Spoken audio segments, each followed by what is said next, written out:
Hey guys, it's Nikus, and this is the LEGO Star Wars Luke Skywalker X-Wing Mech. Set number 75390, has 195 pieces, and I believe it retails for $15, although it's been around for a while, so you might be able to scoop it up for a little bit cheaper. Here is the set all built up. It of course comes with one minifigure, and this is Pilot Luke. And yeah, it's a very good variation of Pilot Luke. It has the classic pilot helmet, and of course the orange visor underneath. He also does have an alternate face where he looks a little more cocky, like he just blew up the Death Star, so that's definitely pretty fun. Accessories, he's got his lightsaber and also a little blaster pistol, and of course he has just some simple printing on the back. Overall, you know, not like an incredibly exciting minifigure, but the perfect minifigure to include in a set like this. As for the set itself, as the name suggests, it is a mech designed after an X-Wing. So the biggest thing is that you have in the back the S-foils, which is definitely really cool. I like how it has kind of the orange lights here like the X-Wing exhausts, and you can, you know, move them around so you can have them into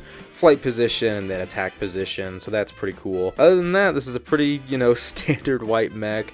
It uses these weird like arm joint pieces that I believe were introduced with Ninjago Core. I don't really like them too much because they kind of limit the mobility of, you know, a set like this. You only have one point of articulation, and that is the shoulder joint.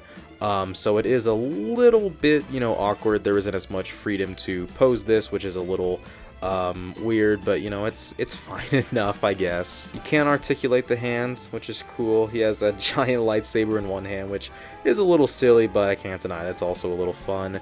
In his other hand, he has a giant gun, which is a bit of an awkward looking build. It can fire. It is one of these newer stud shooters. It's, yeah, as I said, it's kind of awkward looking, but, you know, it's a little funny. The legs just, of course, use a combination of the color pieces that you'd see on an X-Wing, you know, perfectly fine.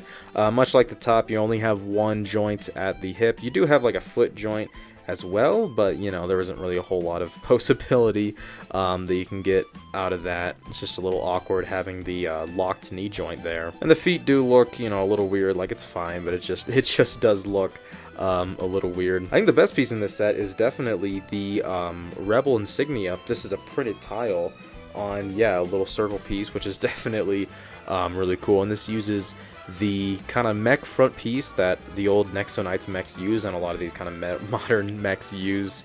And then inside, there is, of course, space for you to sit Luke Skywalker. There's some clips on the side to hold his weapons, so there's already a blaster in there because there was an extra blaster that came in the set, but there is another clip on the other side where you are meant to put Luke's lightsaber. And then, of course, once he's free from accessories, you can just stick him in there and then put it up, and there we go. Luke is piloting his X-Wing mech, yeah.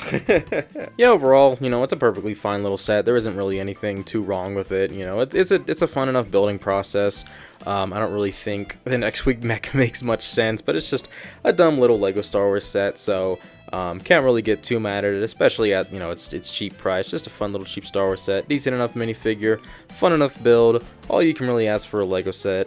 Yeah, that's gonna be it for this video. Thank you guys for watching, hope you guys enjoyed, and I will see you guys next time.